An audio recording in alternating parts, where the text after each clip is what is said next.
Bonjour mes frères et sœurs, je suis le frère Emmanuel, le mari de la sœur Orlan. Je vais vous raconter ce qui s'est passé lorsque, malgré moi, je suis resté au week-end du Rassemblement de la Sainteté en France. Au commencement, moi je ne souhaitais pas venir parce que je ne connaissais ni le groupe, ni quoi que ce soit. Et ma femme, elle voulait y aller. Et puisqu'elle voulait y aller, je n'allais pas la laisser partir seule, avec notre enfant, sans moi. Donc je lui ai dit, allons-y, on va y aller, je vais t'accompagner. Et on avait pris nos billets retour le samedi, du coup le deuxième jour à 19h. Au commencement, j'étais réticent, mais je me suis quand même laissé porter par l'esprit, me mettre dans la louange, commencer à adorer le Seigneur. Et le Saint-Esprit avait commencé à faire un travail dans mon cœur. Je commençais vraiment à ressentir sa présence. Sauf que j'ai commencé à trop réfléchir et ça s'arrêtait. Suivant, après on a eu l'enseignement du frère Junior. Et c'était tout pour ce premier soir-là, du coup le vendredi soir. Nous arrivons maintenant le samedi. Le samedi, c'était le jour où on devait partir, du coup on devait revenir en région bordelaise, d'où nous sommes originaires. Et ce jour-là, c'était le jour de la réunion des femmes.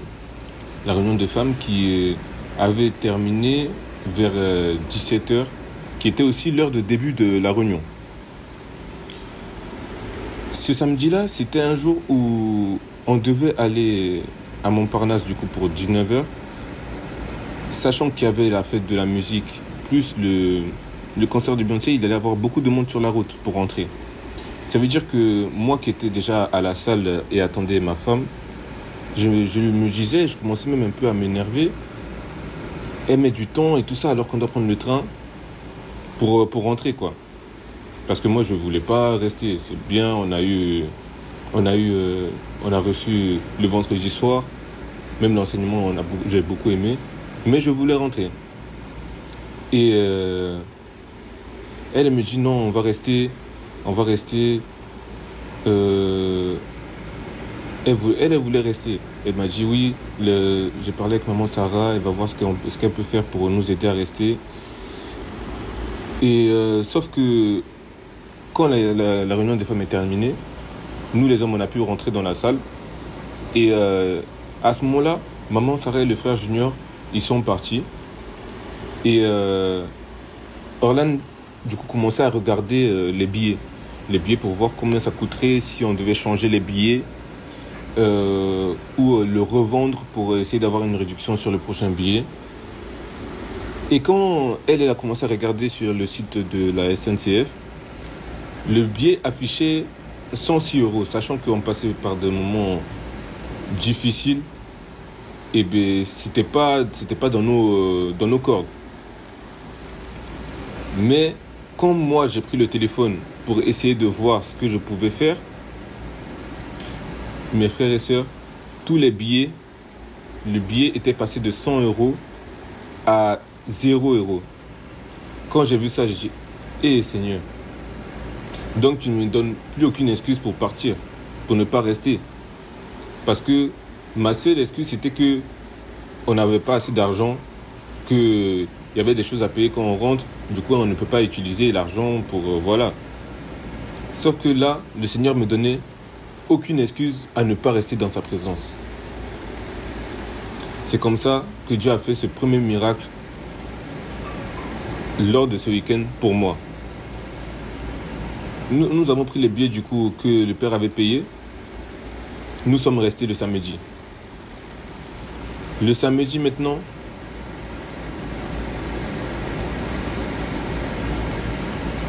j'ai été touché par l'Esprit Saint.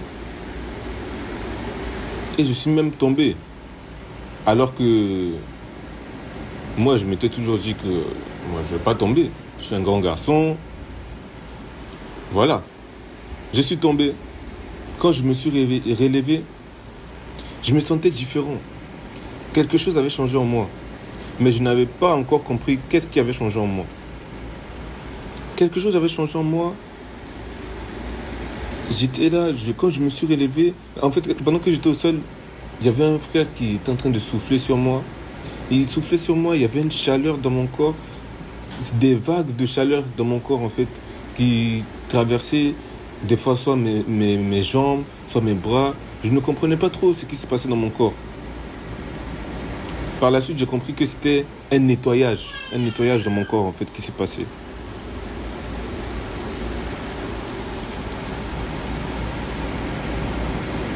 Ensuite,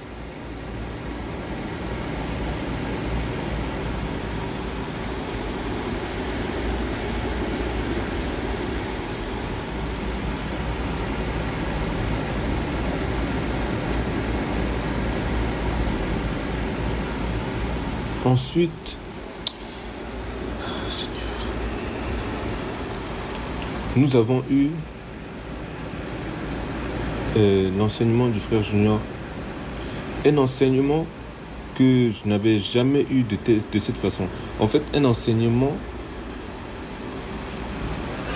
qui m'a touché et dont j'étais, comment dire, très attentif, malgré le fait que ça fasse déjà des heures qu'on soit assis ou en train de louer le Seigneur. C'était quelque chose que je n'avais jamais expérimenté. Mais moi-même me voir pendant des heures dans la présence du Saint-Esprit et ne pas être fatigué, ça m'a même surpris moi-même. Car je ne savais pas que j'étais capable de faire ça. Par la suite, le frère Raoul nous a hébergés chez lui. Tout s'est très bien passé.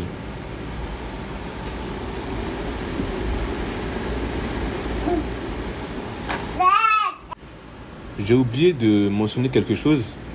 Au début de ce week-end, avant même que la première réunion ne commence, ma femme a décidé de passer par les eaux du baptême.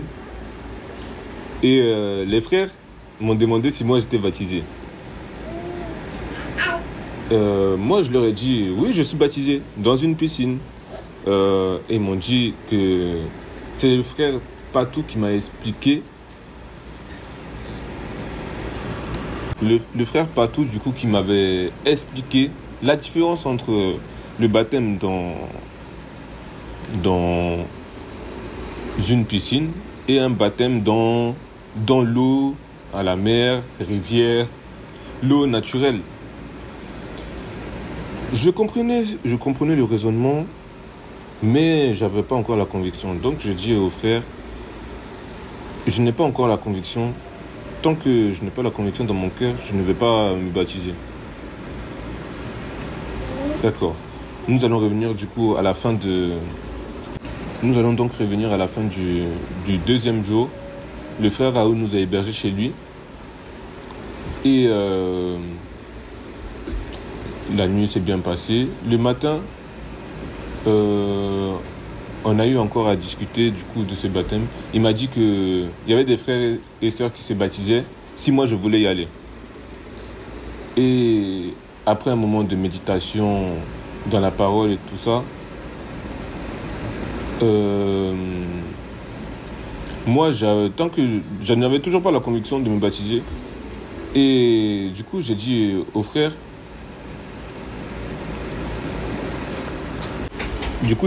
que tant que je n'ai pas la conviction, encore une fois, moi je ne me baptiserai pas.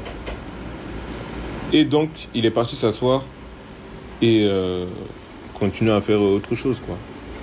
Donc, moi je suis là et j'attends une réponse de Dieu. Maintenant, il me dit, qu'est-ce qui m'empêche de me baptiser? Et moi, je réfléchissais et je me dis, déjà, entre parenthèses, pour moi, ma famille est très importante. Ma famille est très importante. mes parents, mes frères et sœurs, c'est très important pour moi. Du coup, moi, je disais, ben, je vais me baptiser et il n'y aura personne de ma famille. Il n'y aura personne de ma famille. Et ça me faisait un peu un pincement au cœur parce que je me dis quand même, c'est un événement, c'est un grand événement. Et ma mère n'est pas là. Voilà. Ensuite, le Seigneur me dit, ma mère, c'est ma mère. Moi, je ne serai jamais sauvé par ma mère, ni par ma famille. C'est moi tout seul qui dois prendre la décision de me baptiser. Que dans tous les cas, le salut est personnel. Dès que j'ai reçu ça, j'ai dit au frère Raoul, levons-nous, allons me baptiser. C'est comme cela que moi aussi, le même week-end que ma femme, j'ai pris les eaux du baptême. Ensuite, la soirée qui a suivi le baptême, du coup le dimanche, pour moi, sincèrement, ça a été une des plus belles soirées. Il y a eu des très bons témoignages qui m'ont touché. Voir la réconciliation de Jésus-Christ qui met parmi ses enfants l'amour qui abondait. C'est quelque chose qui m'a vraiment beaucoup touché. La communion fraternelle que j'ai vécue lors de ce rassemblement, c'est quelque chose que je n'avais jamais vécu avant. Le fait que tous les frères, on ne se connaît pas, c'est peut-être la première fois qu'on s'est vu, mais qu'on se prenne dans les bras, qu'on s'édifie, qu'on se bénisse, c'est quelque chose qui m'a beaucoup touché, qui m'a mis dans une très grande joie. Maintenant, lors de cette soirée, encore une fois, cette fois, je voulais le Saint-Esprit, que le Saint-Esprit vienne même habiter en moi. Donc, quand nous avons commencé à prier, c'était ma prière. Saint-Esprit, viens. Saint-Esprit, viens. Je sentais que ça commençait à monter. Et quand ça commençait à monter, je ne sais pas c'est quel frère qui a soufflé sur moi ou qui m'a touché. Mais à ce moment-là, quand il m'a touché, je voulais me mettre à genoux pour prier le Père. J'ai voulu me mettre à genoux, je suis tombé en même temps. Car mes jambes ne tenaient plus. Quand je suis tombé, le Seigneur a commencé le travail. Le Seigneur a commencé le travail. Il m'a délivré. Il m'a délivré.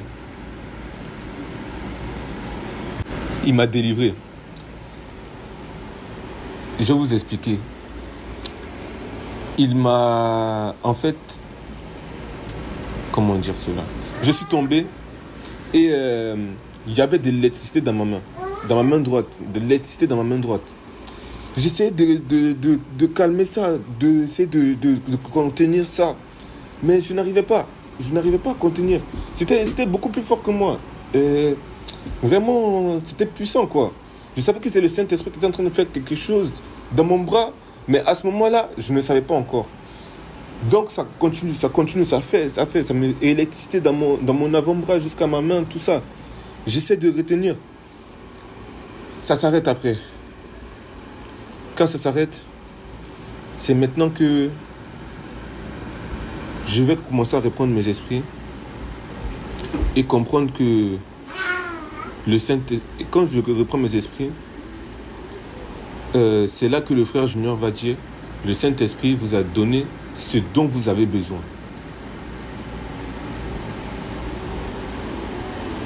Et c'est là que j'ai compris que le Père m'avait libéré de la masturbation.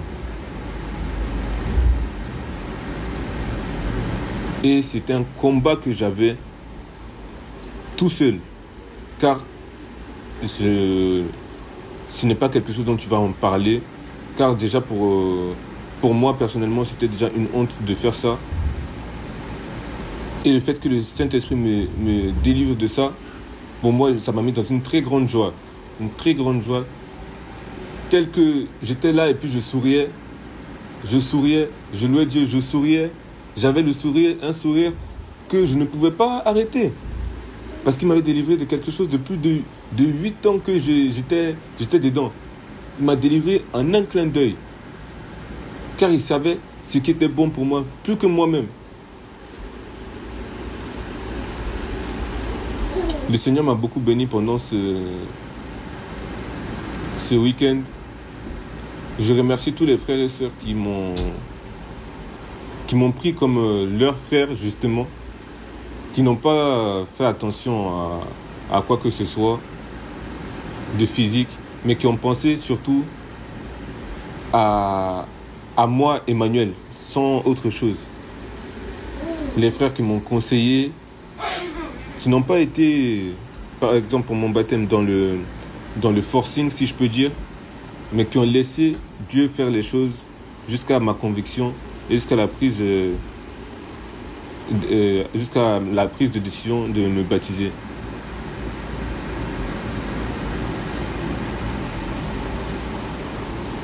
Soyez bénis. Au revoir.